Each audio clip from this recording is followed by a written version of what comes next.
এরকম মানুষকে এক জায়গায় করতে পারবো বা দেখাতে পারবো যে তারা এখানে বসেছিল। তো এটা জানে, যারা এখানে সম্পৃক্ত আছে, যারা সেখানে গেছে, তারা সবাই জানে। এবং যেটা হয় সেটা কিছু কিছু করে বাহিরে বের হয়ে আসে। এটা কি শুধু আমার মুখ থেকে শুনছেন? এই ধরনের ইঙ্গিতপূর্ণ কথা কারোর মুখ থেকে শোনেন নাই? অসংখ্য মানুষ ওএসডি হয়েছে, অসংখ্য মানুষ নিয়োগ বঞ্চিত হয়েছে, অসংখ্য মানুষের চোখের সামনে দিয়ে তার জুনিয়ররা প্রমোশন পেয়েছে, অসংখ্য মানুষকে পেয়েছে। এখন সেই মানুষগুলোকে খুঁজে পাওয়া যাচ্ছে না। তারা বাংলাদেশ থেকে চলে গেছে, সব গায়েব হয়ে গেছে। এই জন্য ওই বারবার ঘুরে ফিরে আওয়ামী লীগের যে ওদেরকে নিয়োগ দিতে হচ্ছে। কোনো লেনদেন হচ্ছে না, ধরুন কোনো লেনদেন হচ্ছে না। সব ডিসি অত্যন্ত পাক পবিত্র, তারা সুন্দরভাবে নিয়োগ পেয়েছে, কেউ কোনো চুরি করেনি, কেউ কোনো ঘুষ খায়নি, সব সুন্দরভাবে হয়েছে। এটা দেশের মানুষ কতটুকু বিশ্বাস করে? ঠিক আছে, তো এইটাই, মানে যারা এটা অন্যায় করবে তারা স্বীকার করবে না আপু যে সে এই অন্যায়টা করেছে। এটা স্বাভাবিক বিষয়। এটা আপনার হলো, আপনি ওই পত্রিকাকে দোষ দেন বা এ করেন এ করেন, এগুলো মানে কেউ কি স্বীকার করে আসলে যে সে অন্যায়টা করেছে? আগে যে হাসনাত আব্দুল্লাহ, সার্জিস, ওদেরকে দোষ দেওয়া হয়েছে বা সমন্বয়কদের দোষ দেওয়া হয়েছে, ডাকসুতে কি এগুলো ভাগ বাটোয়ার হয়নি? এগুলো তো আমাদের কাছে কিছু ইনফরমেশন আসছে। ওখানে গিয়ে তো মানুষ ফাইল নিয়ে বসে থাকতো, তাই না? এগুলো তো আমাদের কাছে ছবিও আছে। তাহলে এগুলো কোনটা আমরা অস্বীকার করব? কিছুই হয়নি, আমার মনে একদম আছে তার সব। 1 সপ্তাহ বা 2 সপ্তাহ আগে আপনি আমার প্রোগ্রামে মনে হয় বলেছিলেন যে জিএসসি তে বসে না, এটা ইয়ে বলেছিল, সরি, ডাকসুতে হ্যাঁ ডাকসুতে।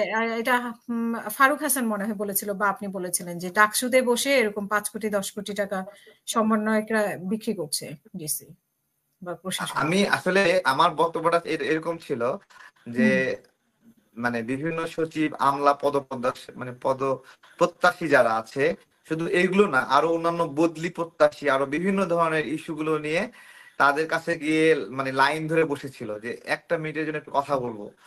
ঠিক আছে, এটা আমি ধরেন 10 জন মানুষকে, হুম এরকম মানুষকে এক জায়গায় করতে পারবো বা দেখাতে পারবো যে তারা এখানে বসেছিল। তো এটা জানে, যারা এখানে সম্পৃক্ত আছে, যারা সেখানে গেছে, তারা সবাই জানে। এবং যেটা হয় সেটা কিছু কিছু করে বাহিরে বের হয়ে আসে। এটা কি শুধু আমার মুখ থেকে শুনছেন? এই ধরনের ইঙ্গিতপূর্ণ কথা কারোর মুখ থেকে শোনেন নাই? তারা কেন হুম বলেছে? হুম, সেটাই। তো আমি, হ্যাঁ, ব্যবসা আশাপ আপনার কাছে শুনতে চাই একই বিষয়ে, যে আপনি কি মনে করেন আসলে লেনদেন ছাড়া কি অন্তর্বর্তীকালীন সরকারের আমলে কি লেনদেন ছাড়াই সবকিছু হচ্ছে? সবকিছুই কি আচ্ছা, বানানো? আরেকটু আমি আরেকটু যোগ করি। আমি এই যে ভাবছিলাম যে মানে আপনি শেষ করে ফেলছেন, আমি ঠিক বুঝতে পারি। না, একটু যোগ করি যে এই যে মানে যে আওয়ামী পন্থী ডিসি গুলো নিয়োগ হয়েছে, এখন তো 3 সদস্যের তদন্ত কমিটি গঠন হয়েছে, তাই না?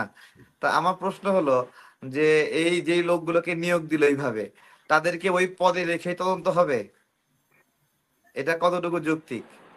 এটা তো মানে তাদেরকে পদে রেখে দিয়েছে, তার তদন্ত হবে? মানে এটা এবং খুবই, যারা তদন্ত করবে, 1 সদস্য বিশিষ্ট তদন্ত কমিটি, আমি এটা ঠিক আগে কখনো আমি কনফিউজ ছিলাম, পরে আমি আরেকবারও দেখলাম যে 1 সদস্য। 1 বা 3 সদস্য, যে সদস্যই হোক, কিন্তু হ্যাঁ, সেটা যারা যারা যে এই বিষয়ে অভিযুক্ত তাদেরকে সব নিজ নিজ জায়গায় রেখে হচ্ছে। আমি বলি, এই গত মানে 15-16 বছরে অসংখ্য মানুষ ওএসডি হয়েছে, অসংখ্য মানুষ নিয়োগ বঞ্চিত হয়েছে, অসংখ্য মানুষের চোখের সামনে দিয়ে তার জুনিয়ররা প্রমোশন পেয়েছে, অসংখ্য মানুষকে পেয়েছে। এখন সেই মানুষগুলোকে খুঁজে পাওয়া যাচ্ছে না। তারা বাংলাদেশ থেকে চলে গেছে, সব গায়েব হয়ে গেছে। এই জন্য ওই বারবার ঘুরে ফিরে আওয়ামী লীগের যে ওদেরকে নিয়োগ দিতে হচ্ছে। হুম, আমাদের সামনে এখানে বসে আছে professor MD Hasnat Ali sir. ওনাকে, উনি জাস্ট উনি জাস্ট আওয়ামী লীগের পক্ষের বা আওয়ামী লীগের প্রতি আনুগত্য প্রকাশ না করায় ওনাকে দীর্ঘদিন মানে পদবঞ্চিত করে রাখা হয়েছিল। ওনার জুনিয়রদেরকে তার চেয়ে গুরুত্বপূর্ণ জায়গায় নেওয়া হয়েছে, কিন্তু ওনাকে নেওয়া হয়নি। হ্যাঁ, সেখানে সেখানে সেখানেও তো এখন রিক্রুটমেন্ট হলো, সেখানেও তো ওনাদেরকে সম্মানিত করা হয়নি। এখানে মানে আমরা এখান থেকে এই যারা এই এই বিপ্লবে যারা লড়াই সংগ্রাম করেছে তাদের মূল্যায়ন হয়নি, তাদের কথা বলার জায়গা এখনো নাই। কথা বলার জায়গা নাই, আমরা কোথাও বলার সুযোগ নাই, আমাদের কোথাও যাওয়ার সুযোগ নাই। এগুলো সব একটা এতিম অবস্থায় রয়েছে, এতিম বিপ্লব। আওয়ামী লীগও তো আওয়ামী লীগও তো আওয়াজ দিল যে আওয়ামী লীগ ফেরত আসতেছে। জি, সব আসুক, মিলে নাই। আমাদের অনেক কাজ বাকি আছে, এগুলো সমাপ্ত করা দরকার।